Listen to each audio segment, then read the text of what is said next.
Šakių Zanavykas namuose trečiose regionų krepšinio lygos pusfinalio rungtynėse 71-66 nugalėjo Kauno KTU Žalvario klubą ir serijoje iki 3 pergalių įsiveržė į priekį 2-1.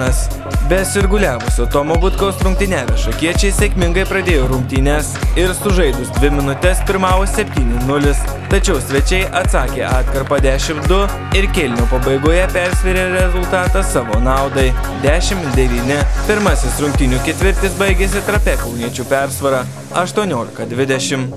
Po trumpo atokvėpio vaizdas aikštėje nesikeitė.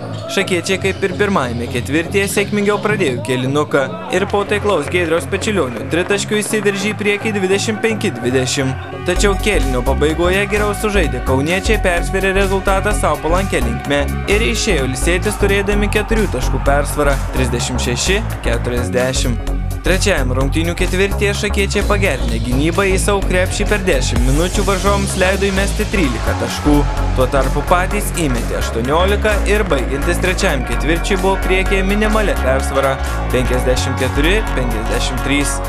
Įkvėpti sėkmingos trečiojo kėlinio gynybos šakiečiai ir toliau kibiai gynėsi, o rezultatyviai rungtyniavęs puolime Giedrius Pečilionis padėjo iškovoti antrąją pergalę trečiose pusfinalio rungtynėse. Rezultatyviausiai šeimininko ekipoje rungtyniavo komandos kapitonas Giedrius Pečilionis, jo sąskaitoje 24 taškai. Regimantas Ostreikas surinko 13, Rolandas Mačiulaitis ir Tomas Rekstys po 7 taškus. Aismantas Zasas Giedrius Būda pridėjo po 6. Pastarasis dar 8 kartus atkovojo kamuolį, daugiausiai savo komandoje. Svečių komandoje išsiskyrė 15 taškų pelnęs Modestas Riauka. Matas Sapiega pridėjo 13, Edgaras Stanionis ir Karolis Pupinis po 10 taškų. Tikėjomės tikrai sunkių varžybų, tokios jos ir buvo.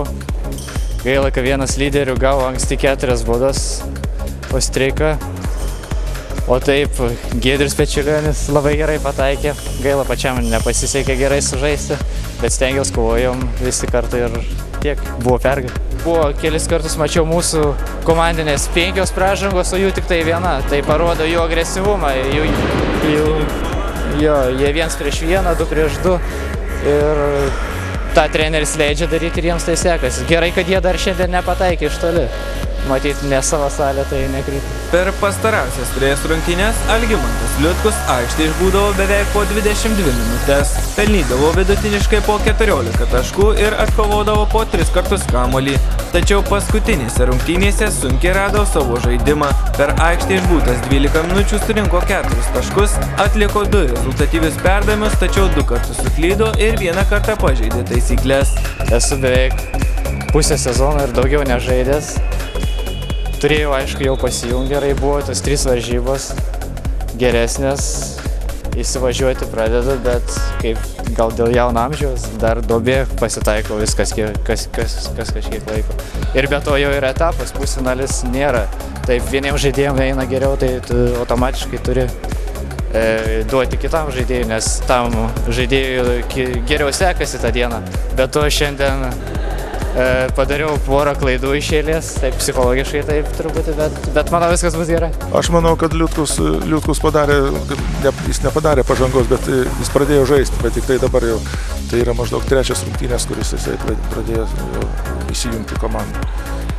Gaila, kai jis anksčiau neįsijungė. Aišku, jam dar labai daug ko trūksta, jaunas perspektyvus, bet aš manau, kad jis už 2-3 metų turėtų pasiekti kažką. Dar jo stilius nėra toksai, jis reikia daug ką tobulinti jam, aktyvinti, greičio savybės, bet kažką tai turi įvesti.